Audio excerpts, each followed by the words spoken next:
할렐루야.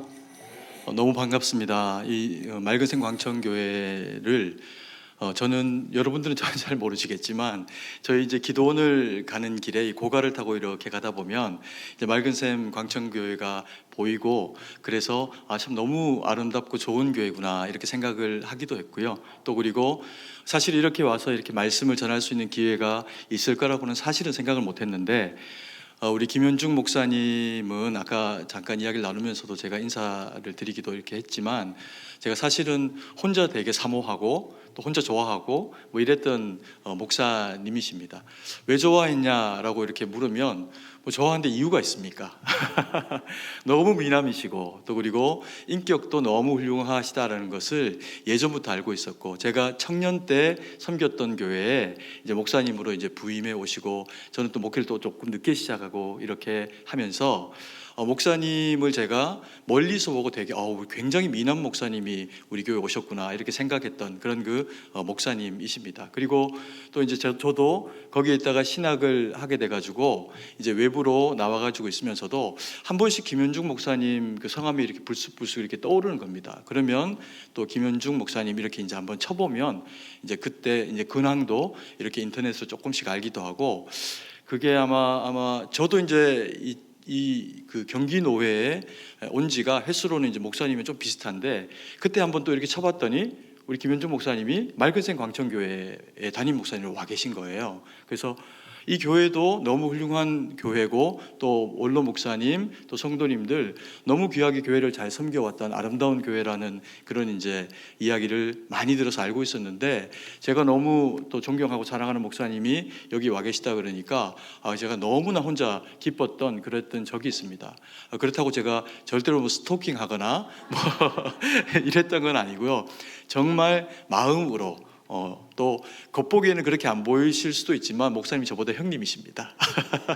그래서 제가 동생으로서 또 형님으로 또 이렇게 존중하고 또 바라보고 있었던 그런 그 목사님이 섬기는 교회, 또 귀한 성도님들을 함께 이렇게 만날 수 있어서 얼마나 기쁘고 감사한지 모릅니다. 우리 당회와 또 우리 담임 목사님 그리고 또 우리 성도님들이 이렇게 초대해 주셔서 너무 감사의 마음을 전합니다. 그리고 오늘이 어떤 날인지를 또 여쭤보니까 이 그 목자반 개강 수련회라고 해가지고 뭐 일반적인 어떤 그런 그 기도회보다도 훨씬 더 중요한 그런 그 날이다라고 하는 이제 이야기를 제가 이제 들어서 좀 마음에 부담도 되고 이렇게 하기도 하지만, 그러나 이런 때 우리가 훈련된 하나님의 사람들로서의 그 훈련받은 사람이 가지고 있는 신앙의 기초, 근간이 무엇인지를 다시 한번 돌아보고 또 그 기초를 새롭게 잘 쌓을 수 있는 그런 그 시간이 되어지면, 또 우리 성도님들이 또 목자님들이 그 목양을 또 섬겨 나가시는데 귀한 또 도움이 되지 않을까라고 그렇게 생각을 하면서 말씀을 준비했습니다. 어떤 내용이 좋을까를 하나님께 묻고 기도하다가, 아브라함에 대한 이야기가 우리의 어떤 신앙의 근간보다도 그는 우리에게 DNA 상으로는 뭐 한 방울도 이렇게 육적으로는 조상이라고 이야기할 수 있는 근거가 없겠지만, 그러나 영적으로 우리가 예수님의 자녀다라고 하면 아브라함이 믿음의 조상이 되어져 가지고 여전히 우리에게 영적인 그 흐름 가운데 조상의 역할을 해줄 수 있을 것이다. 그러면 그를 통해서 우리가 발견할 수 있는 좋은 영적인 근간을 또 기초를 다시금 다져보고, 그리고 새롭게 마음 가운데 정립할 수 있는 시간을 가질 수 있겠다, 이런 마음으로 아브라함의 이야기를 함께 그렇게 나누려고 좀 준비를 했습니다. 오늘 함께 하나님의 말씀을 대하시게 될 때 그 은혜가 우리 모두에게 넘쳐나기를 간절히 소망합니다. 아브라함이 어떤 분인가, 영적으로 그가 우리에게 어떤 의미를 가지고, 또 그리고 왜 이 목자반 수련회에 아브라함의 이야기를 해야 하나라고 그렇게 우리가 좀 돌아보면, 모든 믿음의 행보의 그 근간, 시작이 되어진 어떤 중요한 그런 그 면들을 아브라함은 우리에게 선행해서 보여준 그런 그 측면들이 있습니다. 우리가 목자가 되고 리더가 되고 혹은 뭐 목사가 되고 어떤 하나님의 부르심을 받은 그런 그 사람이 된다라고 하는 것은 결국에는 한마디로 이야기를 하면 사명자가 되는 겁니다. 오늘 목자반에서 또 이 개강 예배를 통해 가지고 목원들을 섬겨야 되는 우리 목자님들은 다 주님 앞에 사명자로 부름을 받으신 분들입니다. 그리고 여기에 목자반이 아니시라고 하더라도 잠정적으로는 이후에 또 교회에서 세워지는 어떤 형태의 이런저런 모양의 리더로 세워지는 분들이 여기에 다 앉아 계신 겁니다. 왜 그럴까요? 결국에는 하나님은 누구를 사용하시냐면요, 하나님의 말씀을 듣고 또 그리고 하나님 앞에 기도하는 일꾼들을 통해 가지고 그 일들을 이루어내십니다. 그래서 모든 하나님의 말씀을 가지고 또 기도하며 주의 뜻 가운데 서시는 분들은 다 한결같이 한 분 예외 없이 사명자십니다. 그래서 우리가 이 아브라함의 이야기를 통해서 사명자가 가져야 되는 것, 또 사명자의 특징, 사명자가 마음에 품어야 되는 것, 이런 것들이 어떤 것들인지를 함께 바라보려고 합니다. 첫 번째로 아브라함을 통해서 보는 사명자는 어떤 사람인가? 그는 말씀을 따라가는 사람입니다. 12장 1절 말씀인데요, 1절 말씀 한번 띄워주시고 같이 한 목소리로 읽도록 하겠습니다. 여호와께서 아브라함에게 이르시되 너는 고향과 친척과 아비의 집을 떠나 내가 내게 보여줄 땅으로 가라. 여호와 하나님은 아브라함을 세워가지고 그를 사명자로 임명을 하십니다. 그리고는 그에게 말씀을 주시면서 그로 하여금 떠나게 하시고 하나님의 계획을 그에게 심어넣어 불러일으켜 주십니다. 근데 그가 이 말씀을 받고요, 그리고는 갈대아우르를 떠나가지고 원래는 자신과 자신의 아내와 조카 이 정도의 무리를 가지고 시작한 그런 그 사람입니다. 그런데 그가 하나님의 말씀을 쫓아서 사명으로 길을 가는 그 걸음을 걸으면서 가봤더니 하나님이 그에게 약속하신 대로 큰 집안을 이루게 하십니다. 그런데 우리가 어떤 한 사람이 건강하게 잘한 지역에서 살아가서 집성촌을 이루고 그래서 일가를 이루는 모습들은 우리가 왕왕 많이 그렇게 확인을 할 수가 있습니다. 그런데 어떤 한 사람이 집안을 넘어서 가지고 민족을 이룬다, 이것은 정말 쉬운 일이 아닙니다. 그리고 이룬 그 민족이 나라를 이루어 가지고 독립된 형태의 어떤 나라를, 국경을 가진 나라를 만들어 간다, 이것도 정말 쉬운 일이 아닙니다. 그런데 이 일이 이루어졌다는 겁니다. 이게 고대 사회였으니까 가능하겠지라고 생각할 수 있을지는 몰라도 이것은 어떤 시절을 두고라도 쉬운 일이 아닌데 이 일이 그렇게 이루어지게 됩니다. 그 일이 이루어진 경위가 뭘까요? 아브라함에게는 이 사명자로 주님 앞에 부름을 받고 나니까 특징이 나타납니다. 1절 말씀에도 이렇게 얘기했습니다. 여호와께서 아브라함에게 이르시되 라고 이렇게 이야기를 하시고 12장 4절 말씀 한번 띄워주시겠습니까? 12장 4절 말씀을 한 목소리로 한번 읽도록 하겠습니다. 이에 아브라함이 여호와의 말씀을 따라갔고 롯도 그와 함께 갔으며 아브라함이 하란을 떠날 때에 75세였더라. 여기 보니까 우리가 하나님의 사명자로 부름을 받게 되면 아브라함에게도 나타나고 우리에게도 나타날 수 있는 중요한 어떤 그런 그 특징이 그 가운데 나타나게 되는 것을 보여주는데 4절 말씀에 뭐라고 이야기하냐면 이에 아브라함이 여호와의 말씀을 어떻게 했고 따라갔고 이렇게 이야기합니다. 하나님이, 천지를 지으신 하나님이 아브라함을 불러내셨고 아브라함은 그 부름에 대해서 반응하면서 하나님의 말씀을 따라갔다, 이렇게 이야기합니다. 우리가 성경을 통해서 아브라함이 하나님 앞에서 어떤 인격으로 어떤 사람으로 세워졌는지를 너무나 잘 알고 있으니까 이것이 대단히 특별한 일처럼 여겨지지 않을 수 있지만 사실은요, 이건 정말 놀라운 일입니다. 왜 놀라운 일이냐면 당시에 세계의 어떤 민족에게 어떤 중요한 나라에 아무에게도 하나님의 말씀이 이르질 않고 갈대아 우르의 촌부로 살아가고 있던 한 사람 아브라함에게 말씀이 임했다는 겁니다. 그리고 그 말씀을 따라가도록 불러내셨다는 거죠. 놀라운 일이지 않습니까? 사명자에게 나타나는 첫 번째 특징이 뭐냐 하면 하나님의 말씀이 들린다는 겁니다. 하나님의 음성이 깨달아지고 들린다는 거죠. 근데 이것이 우리에게 주는 그 큰 의미가 뭐냐 하면 오늘날 우리가 예배를 나와서 이 저녁 시간에 가족들과 함께 보내야 되는, 세상 사람들은 불금이라고 하는 이 시간에 하나님의 말씀을 듣고 기도하기 위해 가지고 이 자리에 모였다라고 하는 것은 그런 면에서 대단한 일입니다. 세상은 끊임없이 여러 가지 모양의 형태의 상황과 일로 우리를 불러냅니다. 거기 안 있어도 된다. 더 달콤한 것이 많다. 우리에게 이야기하지 않는 것이 아니라 친구를 통해서, 영화를 통해서, TV를 통해서 얼마나 많은 상황 가운데서 우리를 불러서 자기 앞에 앉추려고 하는지 모릅니다. 그런데 아브라함이요, 하나님의 말씀을 세상 누구도 들리지 않는데 하나님이 말씀하시니 그것을 듣고 순종하며 그 걸음을 뗍니다. 그것도 적은 나이가 아니라 75세라고 하는 노년에 누군가에게는 인생의 막바지에 마지막 행보가 될 수 있는 그 걸음을 단숨에 내딛고 하나님의 말씀 가운데 따라 나옵니다. 이것이 이스라엘 백성들에게 전통이 되어가지고 하나님이 이스라엘 백성들을 구별해 내시면서 그들에게 말씀하십니다. 뭐라고요? 쉐마 이스라엘, 이스라엘아 들으라. 그래서 하나님이 이스라엘 백성들이면 세상에 있는 어떤 민족들과 구별되어지는 한 가지의 특별한 점이 있는데 그것이 뭐냐? 하나님의 말씀이 들린다는 겁니다. 하나님의 말씀이 우리의 귓가를 들릴 뿐만 아니라 우리의 영혼에 주의 음성이 되어가지고 움직여진다는 거죠. 여러분, 우리가 예배를 드린다라고 하는 것은 내가 언제 하나님의 음성을 들어보았나? 이렇게 생각하실 수도 있지만 우리가 주일이 되었건 수요일이 되었건 금요일이 되었건 하나님의 말씀이 선포되어 있는 곳에 나왔다. 그리고 그 말씀이 들려진다. 듣고 싶다. 이런 마음이 우리 가운데 생길 수 있는 것은 우리가 누구이기 때문입니까? 우리가 구별된 하나님의 백성이기 때문에 그렇습니다.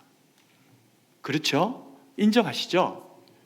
우리가 하나님의 백성이기 때문에 예배를 드려 나옵니다. 그런데 이런 경우도 있을 수 있습니다. 습관을 따라서 누가 가자고 했으니까, 지난주에도 왔으니까. 그런데 경우에 따라서 놀랍게요, 그러고 앉아 있으면 하나님의 음성이 들리지 않습니다.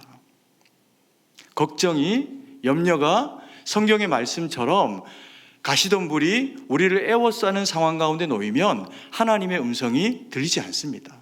그런데 그럼에도 불구하고 심지어 이런 경우도 있습니다. 너무 졸리는 겁니다. 그래서 옆에 있는 아내에게 옆구리가 진짜 예수님이 상처날 만큼 찔리기도 하고, 그리고 정신 차려서 또 잠깐 예배드리고, 그렇게 하지만 놀라운 것은요, 주일학교 아이들을 가르쳐보고 하는 그런 경험을 통해서도 보면 하나님이 들어야 할 내용은 듣게 하시다는 겁니다. 그러면서 우리가 점차 더 하나님의 뜻에, 하나님의 말씀에 합한 사람들로 그렇게 주님이 바꾸어가고 세워가신다는 겁니다. 그래서 우리가 예배를 사모한다, 이것은요, 확신해야 됩니다. 어떤 걸 확신해야 되나? 지금 주님이, 살아계신 하나님이 나에게 무엇하고 계신다? 말씀하고 계신다. 여러분, 아브라함이 갈대아 우르 살기 좋은 그곳을 버려두고요, 하란을 갔다가 여기서도 살기 좋아서 부유하게 됩니다. 더 많이 부자가 됩니다. 그럼에도 불구하고 하나님이 또 움직이라라고 말씀하니까 왜 하란 땅을 벗어나가지고 가나안 땅으로 들어간 줄 아십니까?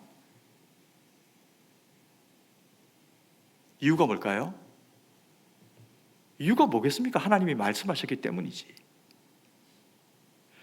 하나님이 우리의 영혼의 귀를 열어주시고 거기에 무언가 내게 말씀하시는 말씀을 들어본 사람은 압니다.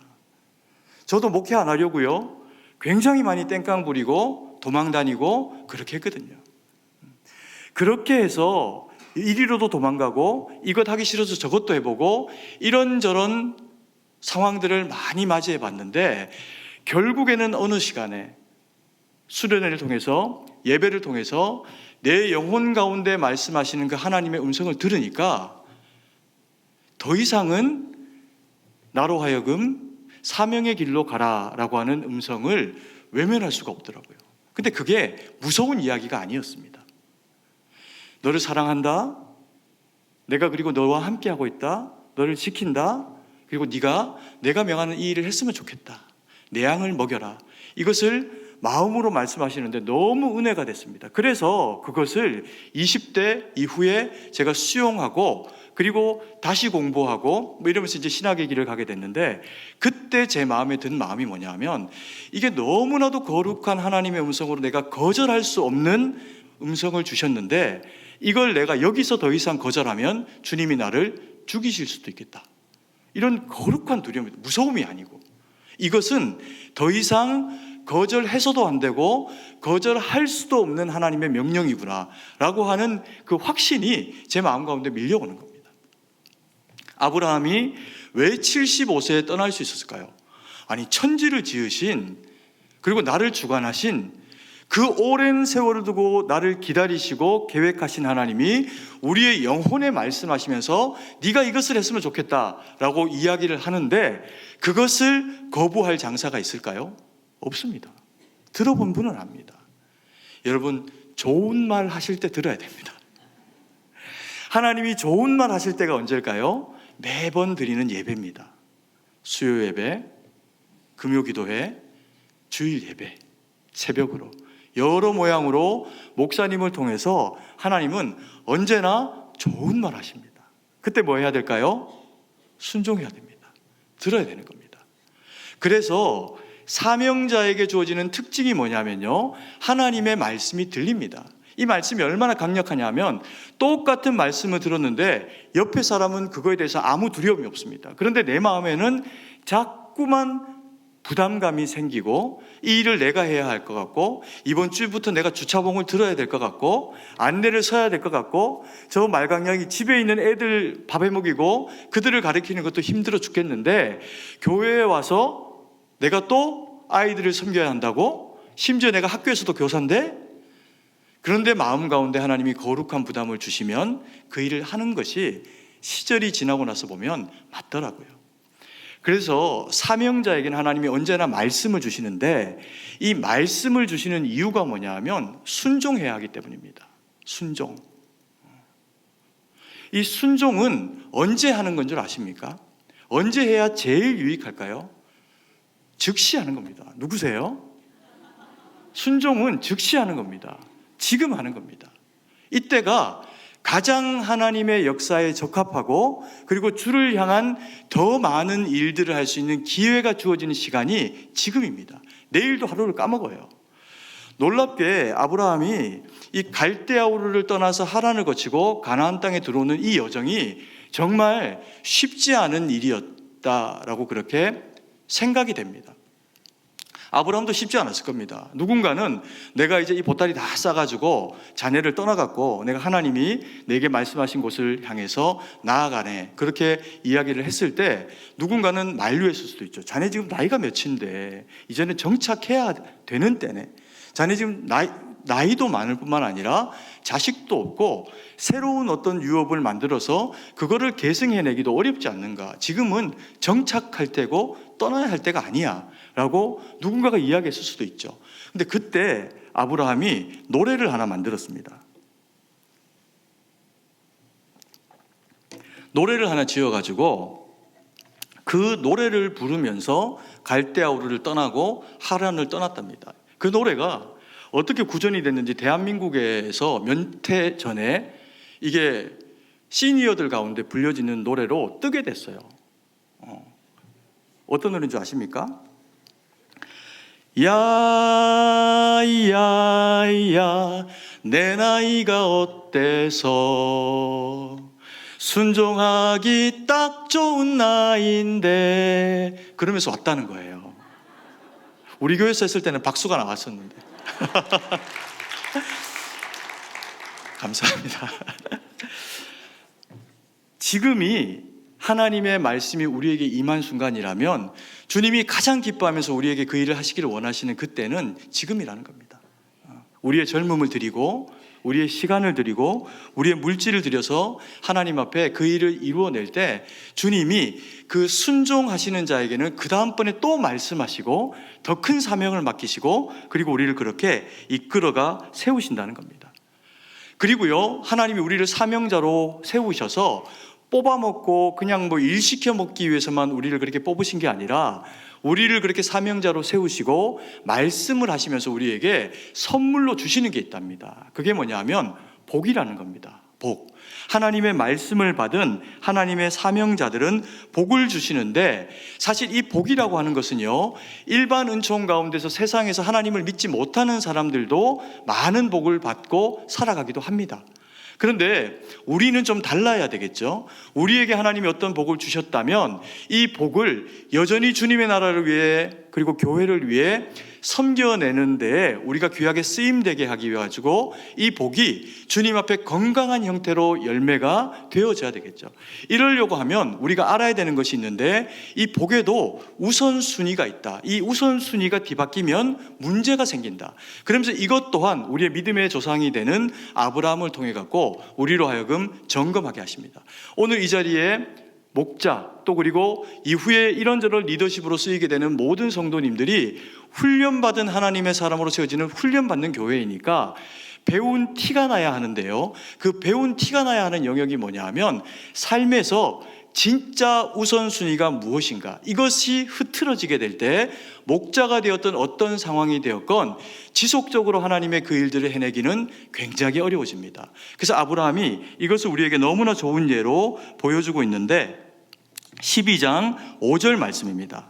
같이 한번 읽습니다. 아브라함이 그의 아내 사레와 조카 롯과 하란에서 모은 모든 소유와 얻은 사람들을 이끌고 가나안 땅으로 가려고 떠나서 마침내 가나안 땅에 들어갔더라. 오늘 보는 이 5절 말씀에 보니까 아브라함이 이제 그 모든 소유들을 이끌고 가나안으로 들어가게 됩니다. 그런데 그 가나안으로 들어가게 되면서 이것이 구전을 통해서 전승되다가 그 다음번에 이제 이것이 또 모세를 통해서 기록이 되어지고 이와 같은 과정들이 되었을 때 너무나도 귀하고 놀라운 것은요, 삶의 모든 대상들에게 우선순위의 중요함의 가치를 가진 순서대로 기록을 합니다. 첫 번째 누가 등장합니까? 첫 번째 나입니다. 나. 내가 누굽니까? 여기서는 아브라함이죠. 그리고 두 번째 사레가 등장을 하고 조카 롯이 등장하고 하란에서 모은 모든 소유와 그리고 마지막으로 얻은 소유라고 이렇게 표현이 되어 있습니다. 근데 이게 순서가 바뀌면 문제가 생깁니다. 내가 왜 중요할까요? 나는 하나님의 말씀을 받은 리더입니다. 그죠? 그래서 내가 하나님의 말씀 가운데 바로 깨있고 바로 서 있지를 못하면 나를 따르는 순차적인 모든 대상들의 인생에는, 그리고 그 가진 것에는 문제가 생기게 돼 있습니다. 그래서 리더로서의, 목자로서의 내가 하나님의 말씀을 받고, 그래서 하나님이 내게 복으로 허락하신 것들을 관리할 수 있는 능력이 있기 위해서 주님 앞에 건강한 인격으로 바로 세워지게 될 때 나를 통해서 하나님이 경영하시기를 원하시는 그 모든 것들이 다 제대로 그 위치에서 쓰임을 받게 된다는 거죠. 내가 하나님 앞에서 가장 중요한 대상이기 때문에 나는 무엇을 해야 합니까? 훈련받은 자로서 성장시켜야 됩니다. 훈련을 받았다고 끝나고, 목자가 되었다고 끝나고, 교육자가 되었다고 끝나는 것이 아니라 여전히 날마다 지속적으로 하나님 앞에 서서 말씀을 먹고 배우면서 주님 앞에서 성장하는 기회를 가져야 내가 지속적으로 하나님이 원하시는 그 사명자로서의 부르심 가운데 설 수 있습니다. 이 일을 아브라함은요, 부름을 받고 나서 비교적 잘 해냅니다. 완벽하지는 못해서 문제가 생기는 어떤 경우들이 발생을 하기는 하지만 아브라함은 이것들을 잘 감당해냅니다. 그래서 12장에서 부름받을 때 아브라함이라고 하는 이름이 17장에 가면은 아브라함이라고 바뀌어가지고 열국의 아비, 큰 아비에서 열국의 아비로 바뀌어집니다. 그 모든 과정 가운데서 아브라함이 때로 힘겹고 어렵고 그리고 당하지 말아야 될 상황들이 주어졌지만 하나님 붙잡고 그것을 살아냈더니 어떻게 된 겁니까? 성장을 경험한 겁니다. 그래서 하나님이 그를 더 미쁘게 보시면서 더 많은 일들을 감당하고 또 그리고 사용하시는 일꾼으로 그렇게 세워지게 되죠. 그리고 두 번째로 중요한 우선순위가 뭡니까? 아내 사레입니다. 사레는 왜 중요할까요?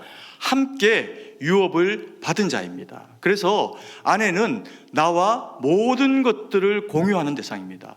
남편의 경우에, 아내의 경우에 한 가정에서 남편에게 존중받지 못하는 아내, 혹은 아내에게 존중받지 못하는 남편은 바깥에서 아무리 어떤 역량이 되어지고 인정받는 자리에 있다고 하더라도 가슴에 구멍이 뭔가 하나 뻥 하고 뚫려 있는 것 같은 상황을 맞이하게 됩니다. 그러면 사실은 계속해서 자존감이 무너질 수밖에 없는 상황을 가지게 되죠. 그리고 아브라함이요, 이런저런 상황 가운데서 나중에 보면 사례를 팔아먹어 버립니다. 한 2번 팔아먹습니다. 그리고는 부자가 됩니다. 그런데 그게 자신에게 참으로 부자가 부요함이 주어지게 된 걸까요? 아브라함은 그 가운데서 굉장한 자기 삶의 위기를 느낍니다. 왜요?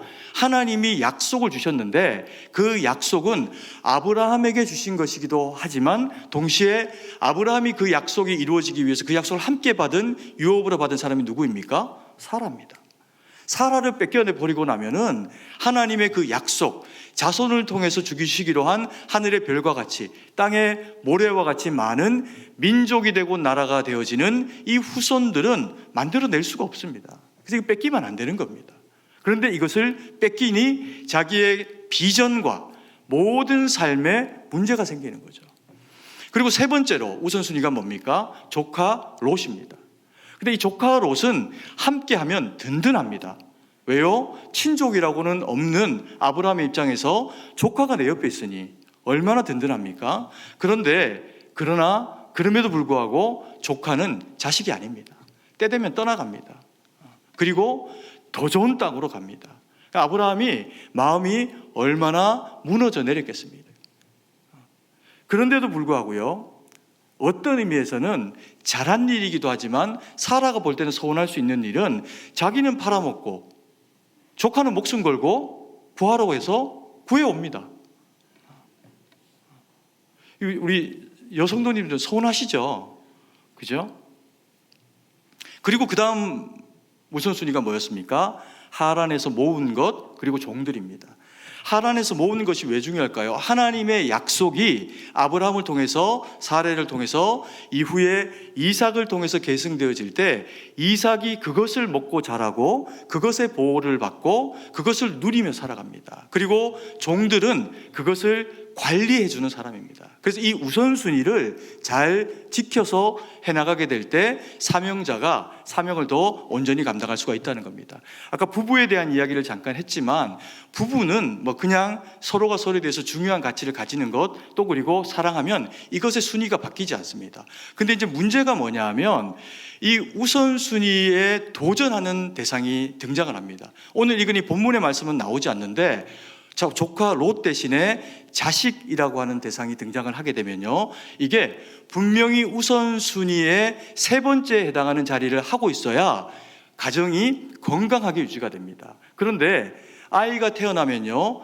대부분의 엄마들은 남편보다 누구를 더 귀하게 여길까요? 자식을 귀하게 여깁니다. 일정 기간은 이게 맞습니다. 왜냐하면 일정 기간은 그래야 아이들이 젖도 먹고 생존을 유지하고 건강하게 성장할 수 있기 때문에 일정 부분은 그게 맞습니다. 그리고 그럼에도 불구하고 일정한 연령대가 지나고 나면 다시 남편에게 마음을 주면서 남편도 따지고 보면 귀한 집 자식이고 그리고 그 어머니가 나한테 맡겨놓은 아들 같은 사람인데 계속 방치를 해두게 되면 결과적으로 어떤 일이 생기냐면요, 아이들이 엄마와 아빠 사이에서 갈등의 구조를 가지게 됩니다. 아버지가 크게 보이지 않는 대상인 것처럼 보여도 질서를 유지하면서 어머니가 중요한 사람이다라고 하는 것을 일깨워주는 역할을 합니다. 그래서 아버지가 중요한 역할이 자리매김되지 않는 가정에서 엄마가 실권을 가지고 있다고 해서 엄마에게 큰 권한이 자녀들에게 주어지지 않습니다. 왜요? 질서를 배우지 못했기 때문에. 그래서 옛날 우리 부모님들이 아버지 밤에 늦게 이제 퇴근하고 들어오실 때 전기밥솥도 없어서 이렇게 밥 한 공기 이렇게 이불 밑에 묻어놨다가 아버지 오시면 이제 식차 자리 준비하고 생선 이제 가운데 토막 딱 이렇게 준비해 놓으면 또 이제 그때 아이들이 좀 얻어먹고 이렇게 하게 하신 것들이 따지고 보면 그 가정에 질서가 세워지면서 누가 인정받는 길이 되냐? 엄마가 인정받는 길이 된다는 겁니다. 엄마를 인정하지 않는 어리석은 남편도 있습니다. 그 경우에 아이들은요, 절대로 안정감을 가지지 못합니다. 안정감을 가지지 못한 가정에서 태어나서 자란 아이가 아버지를 존경한다? 그건 기적입니다. 아버지를 무서워할 따름입니다.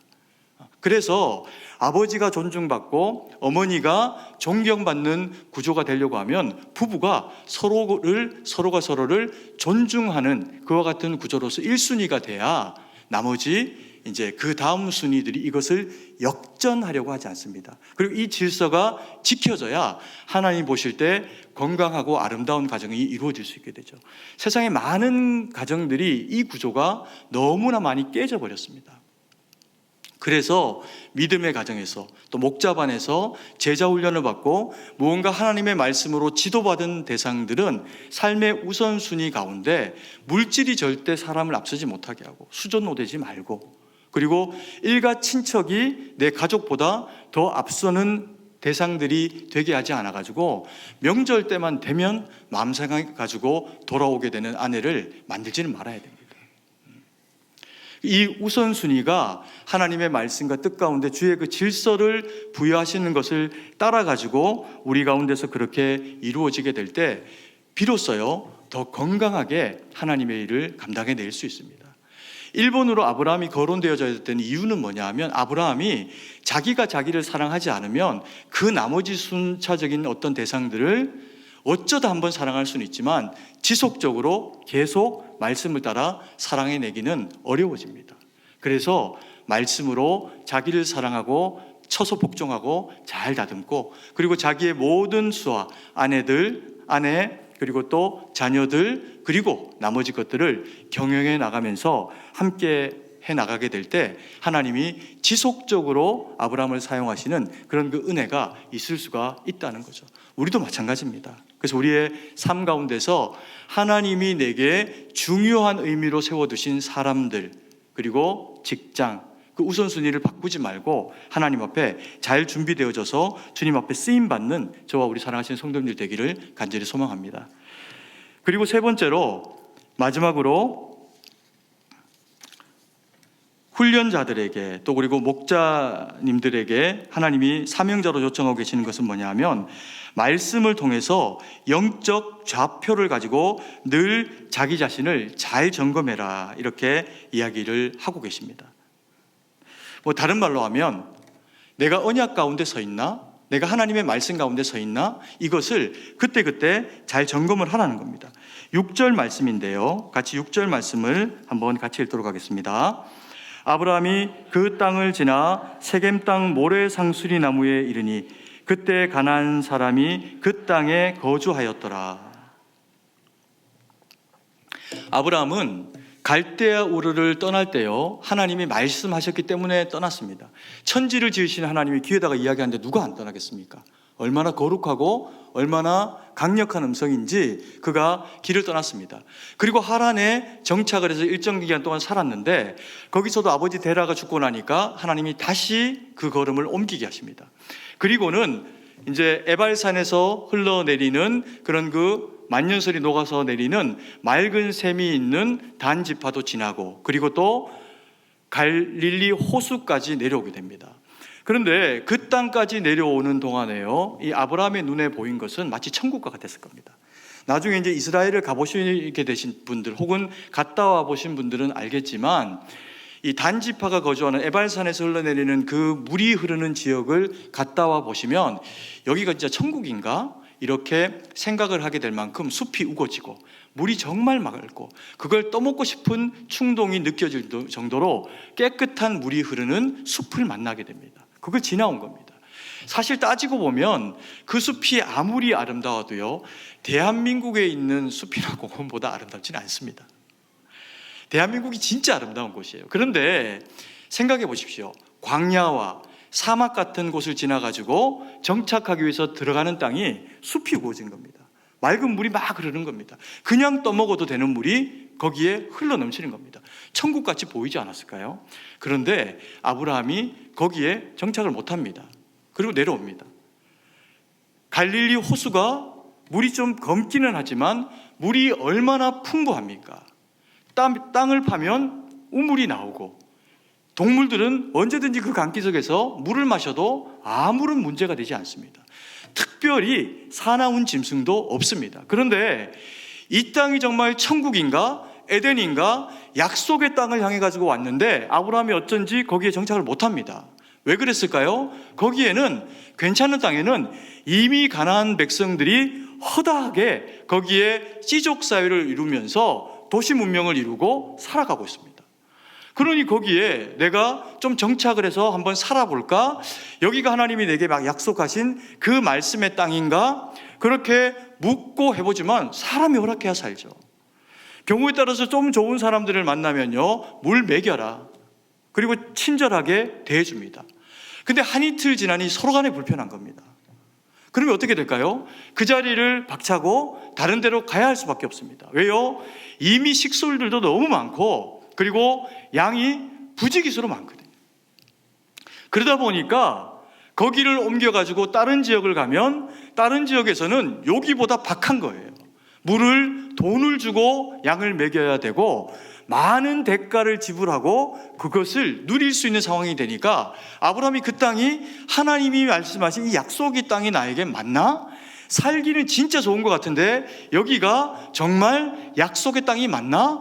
동으로 서로, 또 동으로 서로, 남쪽으로 동으로 서로 계속해서 움직여 보면서 약속의 땅이 여기가 맞는지를 찾습니다.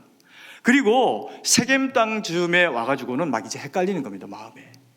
하나님, 내가 주님이 오라 그래서 왔는데 갈릴리 거기에서 그 좋은 땅 가운데서 내가 살 수 있는 곳을 하나도 찾지를 못했습니다. 왜 도대체 갈대아 우르에서 그 물이 많은 땅에서 문명이 탁월한 곳에서 나를 이 고생을 시켜고 여기를 보내셔놓고 내가 도대체 어디에 정착을 해야 합니까? 라고 묻습니다. 그랬더니 하나님이요, 응답하세요. 거기가 약속의 땅이 맞다는 겁니다. 그러니 아브라함이 어떻게 합니까? 포기하지 않고 거기 살아야 되지. 그러나 그 땅에도 다른 민족들이 살고 있습니다. 그래서 또 동으로 가보고 또 서로 가봅니다. 또 쫓겨납니다. 그리고 또 서로 가보고 동으로 가봅니다. 또 쫓겨납니다. 그렇게 내려온 아브라함의 걸음이 어디까지 왔나? 오늘 읽은 9절 말씀인데요. 9절 말씀을 한번 띄워주십시오. 같이 한번 읽도록 하겠습니다. 네, 점점 남방으로 옮겨갔더라. 점점 남방으로 옮겨간 겁니다. 세겜에서 제사 드리고 하나님 맞다 했는데 정착할 수가 없습니다. 그리고 또 베델로, 아이로 가봤는데 거기도 다 괜찮은 겁니다. 그런데 다 이미 씨족 사회가 도시국가가 이루어져 있는 겁니다. 누릴 수가 없는 거죠. 그래서 계속 지그재그로 이렇게 그리면서 어디까지 온 거예요? 남방까지 왔다는 겁니다. 이 남방까지 갔더라라고 하는 것에 묘한 뉘앙스가 있습니다. 뭔가 이게 분명히 말씀에 순종해서 왔는데 이게 잘한 일일까요? 라고 하는 느낌을 주는 것 같은 그런 그 뉘앙스로 이 구절이 기록되어 있는 것을 보게 됩니다. 남방까지 왔다는 겁니다. 가나안의 남방, 한 브엘세바 정도가 되었을까요? 거기를 넘으면 그 다음에 어디가 됩니까? 광야를 지나고 신광야를 지나서 애굽이 됩니다. 그리고는 아브라함이 실제로 거기로 들어가 버립니다. 아브라함이 약속의 땅이라고 받아가지고 가나안을 왔는데 자기가 다니면서 정착할 수 있는 괜찮은 땅은 아무 데도 없는 겁니다. 이미 다 자리를 잡고 있는 거예요. 우물을 캐면 또 이게 내 땅이다 빼앗아 버리고 쫓아내버리는 겁니다. 그러니 그가 남방까지 왜 왔을까요? 살기 위해 온 겁니다.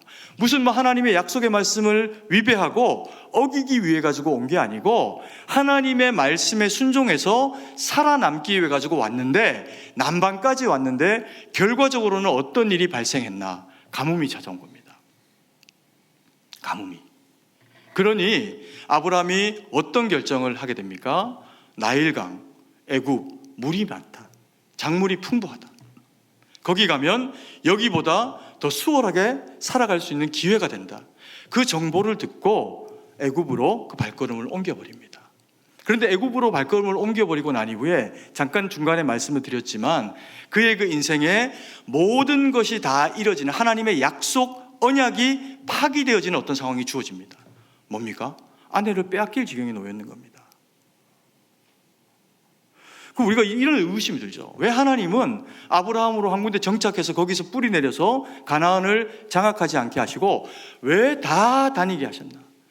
아브라함은 그 가나안 지역 북방에서부터 남방의 모든 지역을 도보로 걸어서 다 점을 찍고 다닙니다. 그리고 때가 되어서 이스라엘 백성들이 다시금 애굽을 거쳐가지고 가나안 땅에 들어오게 되는 그 즈음이 되어지면 그의 걸음을 통해 가지고 이스라엘 백성들은 웬만한 가나안 땅의 족속에 대한 이해와 그리고 그 땅이 가지고 있는 의미에 대해서 알게 됩니다. 그래서 하나님이 미리 다 답사다니게 하신 거예요.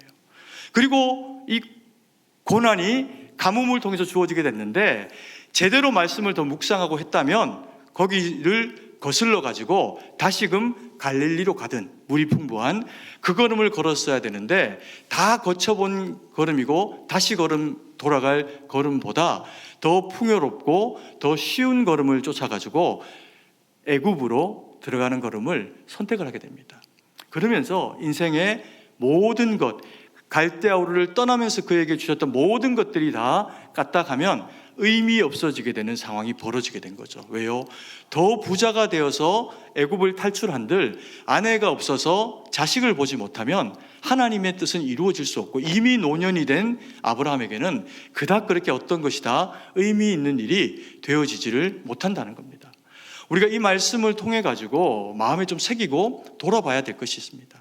그게 뭐냐면요, 영적인 좌표라는 겁니다. 아브라함이 왜 남방까지 가고 그리고 왜 애굽까지 갔을까요? 습관을 쫓아서 간 겁니다.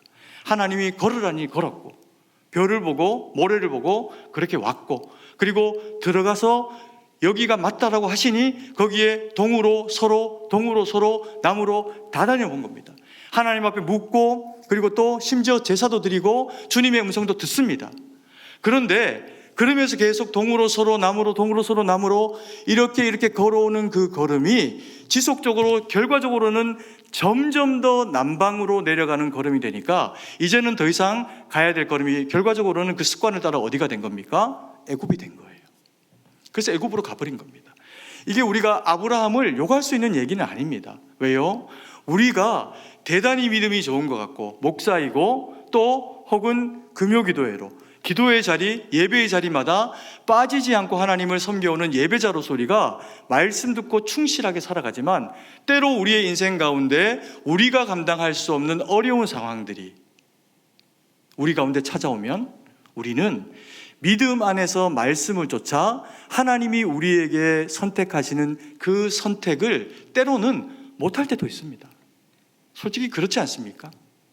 자식을 놓고 나 자신을 놓고 직장을 선택할 때 주의를 성수할 수 없는 직장이 연봉으로 나를 설득에 들어올 때 여기 아니면 다른 데를 못 갈 것 같을 때 대부분의 청년들 선택할 수밖에 없습니다. 시험 기간이 되면 도서관으로 내빼던 습관을 가지고 있던 학생이 그 시절 보내고 아르바이트를 배워가지고 세상에 첫발 내디디면서 달콤한 돈의 유혹을 아르바이트를 통해서 경험해보고 주일날을 포기해본 전력과 경험, 그것으로 훈련된 사람이 진짜 자기에게 주어지는 생업을 결정하는 직장이 주어지게 될 때 그걸 포기하고 예배자로 선다? 이건 기적이죠. 그런 일은 일어나기가 어렵습니다. 그러다 보니 한국교회가 자꾸 계속해서 지속적으로 약해질 수밖에 없었던 겁니다. 이건 우리에게도 쉬운 이야기가 아닙니다. 하나님의 사명자는요, 주님의 말씀이 들립니다. 주님이 말씀이 들려서 네가 믿음으로 하나님의 백성답게 살아내라 말씀하시면 다 사명자입니다. 무슨 이름, 무슨 직분, 그게 중요한 게 아니라 그리스도인보다 더 거룩한 직분이 어디 있습니까?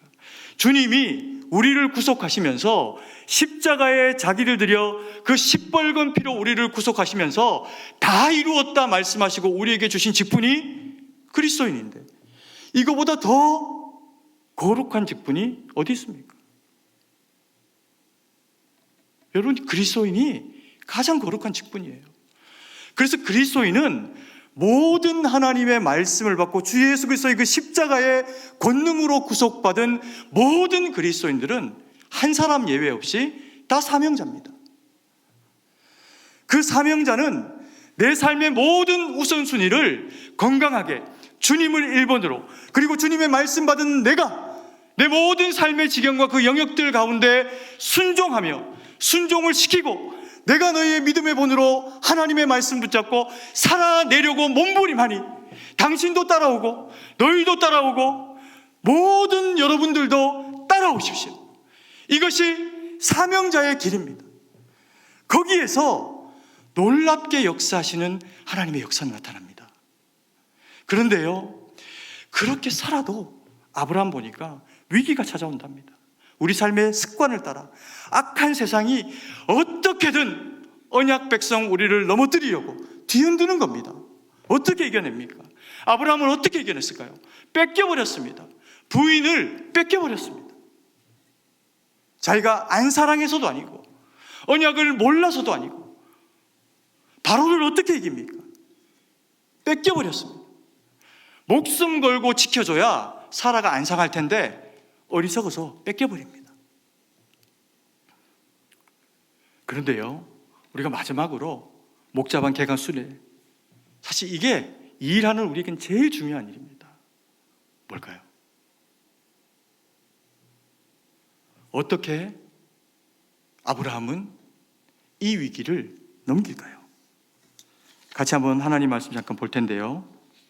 창세기 12장 7절 8절 말씀입니다. 같이 한번 한 목소리로 읽겠습니다. 여호와께서 아브라함에게 나타나 이르시되 내가 이 땅을 내 자손에게 주리라 하신지라.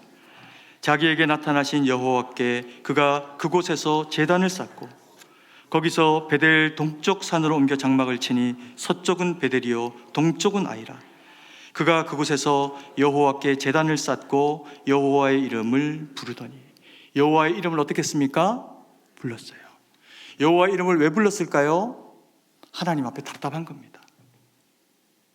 하나님, 아니 약속의 땅이라고 보내셔가지고 왔는데 세겜도 말씀에 쏘놓고 아니네요.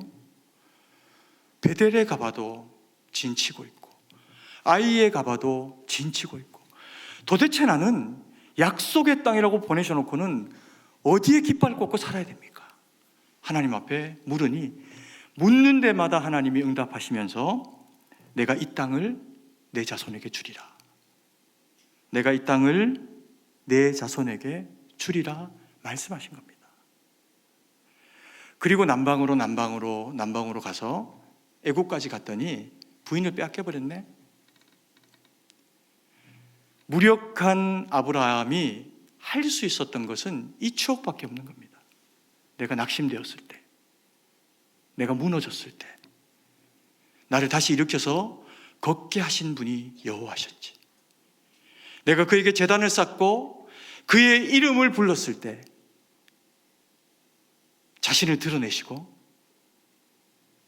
살아있다 말씀하시고 네게 한 약속은 거짓이 아니었다 말씀하신 하나님이 내게 말씀하셨지. 아브라함이 그 밤에 하나님 앞에 그것밖에 할 수 없어서 주님 앞에 부르짖어 구합니다. 그랬더니 하나님이 바로를 두렵게 하시고 재앙을 내리시고 그는 선지자니 돌려보내라 이야기를 하시면서 예물을 갖추어서 내보내게 하십니다. 그리고는 이 말씀 그 다음 구절들을 보면요, 다시 이곳에 돌아와서 아브라함이 하나님 앞에 뭘 했을까요? 제단을 쌓고 여호와의 이름을 어떻게 했다? 부르더니. 여러분, 우리의 인생에 훈련받았다고 마귀가 안 덤비는 거 아니더라고요. 직분이 높다고, 가진 게 많다고 마귀가 우리를 두려워하지 않더라고요. 있으면 있는 대로 넘어뜨리고 없으면 없는 대로 넘어뜨리는 것이 마귀의 사단의 전략입니다. 그런데 여러분, 우리는 배웠잖아요. 배운 자들이지 않습니까? 맑은생 광천교회가 얼마나 하나님 앞에 귀한 교회입니까? 교단에, 우리 경기노회에 중요한 교회입니다. 무엇으로 배웠습니까? 말씀으로, 기도로, 하나님 앞에서 살아내는 권능으로, 그게 능력이다 라고 하는 것을 또 우리 김현중 목사님과 함께 훈련을 통해 가지고 배우고 익히고 몸에 쌓아서 섬김의 자리에 서게 된 분들이 여러분들이세요. 여러분, 우리는 그럼에도 불구하고 고백해야 됩니다. 우리는 아무것도 아닙니다. 아멘이십니까? 우리는 아무것도 없습니다. 왜요? 벌거숭이로 와서 데려가시면 그게 끝입니다. 여러분, 우리가 연약하기 때문에 불러내셨는데, 연약하기 때문에 불러내신 하나님이 약속을 하세요. 너는 복이 될 것이다. 너는 복이 되는데 어느 정도까지 복이 되냐? 누가 너를 저주하면 내가 그를 저주하마. 누가 너를 축복하면 내가 그를 축복하마. 너는 복이 될 것이야. 세상 모든 족속들에게 나를 보여주는 대상이 될 것이야. 여러분, 그래서 이것은 우리로 하여금 두려워 떨지 마라. 하나님이 너하고 함께 하시니까 누가 너 저주하면 하나님이 그를 저주할 거야. 이런 얘기가 아닙니다. 이게 무슨 얘기일까요? 너희는 말씀의 사람이다. 너희는 축복의 사람이다. 그래서 너희가 축복의 사람으로 선포되어져 살아가는 삶으로 말씀을 전하고 복음을 전하고 축복하고 하나님의 사람으로 서면 그들이 복을 받게 될 것이다. 그 복이 복음으로 여러분들을 통해 가지고 흘러 넘치게 될 때 하나님은 그 자리에 함께 하시겠다 약속하시는 말씀입니다. 여러분, 우리가 잊지 않았으면 좋겠습니다. 여러분, 우리가 때로 인생의 삶 가운데 힘겹고 어렵습니다. 이 일을 내가 해야 하나? 이 사명 감당해야 하나? 청년으로 그리스도인을 살아가는 것이 이렇게 힘들고 고난이 되는데 세상 사람들하고 똑같이 그렇게 살아가면 안 되나? 우리 마음에 얼마나 많은 사단의 유혹이 있는지 모릅니다. 근데 그때 하나님을 붙잡는 믿음이 필요합니다. 그때 아멘을 요구하시는 하나님 앞에 주여, 그럼에도 불구하고 말씀 붙잡고 살아갈 수 있는 능력을 주옵소서. 내가 주님 붙잡고 기도하며 살아낼 터이니 주여, 나의 기도를 들으시고 안 믿는 우리 부모님, 안 믿는 아내, 남편, 내 새끼들 다 예수님 앞에 삶의 우선순위로 주님 앞에 드려지는 인생이 되게 역사하여 주옵소서. 여러분, 그 일을 훈련된 여러분에게, 말씀 주셔서 사명자로 세우신 여러분들에게 하나님은 일하실 겁니다. 어떤 연약함의 순간이 우리에게 찾아와도 확신하십시오. 주님은 나를 복된 믿음의 사람, 네가 복이 될 것이다 말씀하셨다. 그 약속의 말씀 붙잡고 살아내는 것을 통해서 하나님이 이 땅 가운데 우리를 통해서만 하나님의 모습을 드러내시겠다고 약속하셨는데, 주의 형상이 되어져서 주님 앞에 거룩으로 쓰임받는 저와 또 우리 맑은생 광천교회 모든 목자님들, 또 우리 모든 성도님들 되시기를 간절히 소망합니다.